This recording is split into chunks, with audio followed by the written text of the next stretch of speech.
Canada نے ایک اور اعلان کیا ہے اور وہ اعلان بھی بڑا اہم اعلان ہے۔ کینیڈا نے اسرائیل کو جنگی ہتھیاروں کی ترسیل پر لگائی گئی پابندی پر عمل درآمد شروع کر دیا ہے۔ یاد رہے کہ کینیڈا حکومت نے یہ فیصلہ مارچ میں اسمبلی میں پیش کی گئی قرارداد کے حق میں آنے کے ووٹ کے بعد کیا تھا۔ قرارداد کے حق میں 207 جبکہ مخالفت میں 117 ووٹ آئے تھے۔ یہ قرارداد کینیڈا میں ہونے والے اسرائیل مخالف مظاہروں کے نتیجے میں حکومت پر پڑنے والے دباؤ کے بعد پیش کی گئی تھی، اور اس حوالے سے ہمیں مزید بتائیں گے کینیڈا میں موجود صحافی علی آفاق صاحب۔ علی آفاق صاحب بتائیے گا کہ یہ جو قرارداد تھی اب اس حوالے سے کیا ڈیولپمنٹ ہے؟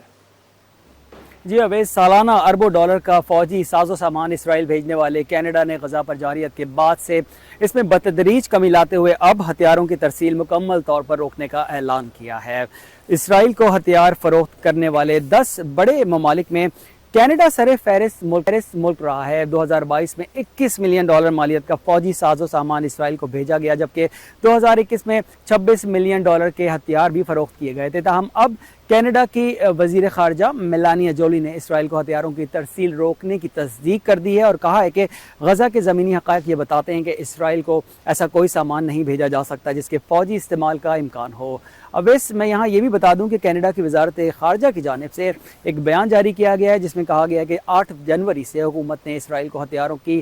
برآمد کے نئے اجازت ناموں کی منظوری نہیں دی ہے، اسی لیے اسرائیل کو ہتھیاروں کی ترسیل اب بند رہے گی۔ واضح ہے اویس کہ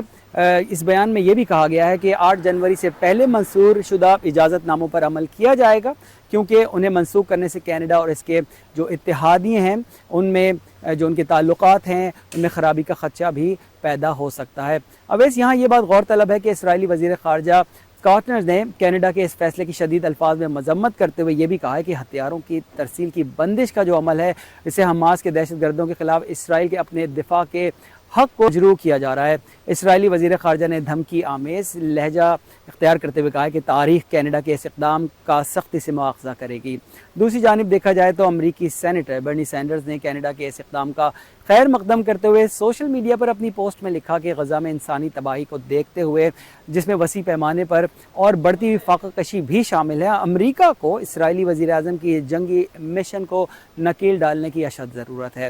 ساتھ ساتھ میں آپ کو یہ بھی بتا دوں کہ اسرائیل کو اسلحے کی فراہمی کے معاملے نے دنیا کے متعدد ممالک میں قانونی کارروائیوں کو جنم بھی دے دیا ہے۔ کینیڈا میں وکلا و فلسطینی نژاد شہریوں کے ایک اتحاد نے مارچ کے اوائل میں حکومت کے خلاف اسرائیل کو ہتھیاروں کی برآمدات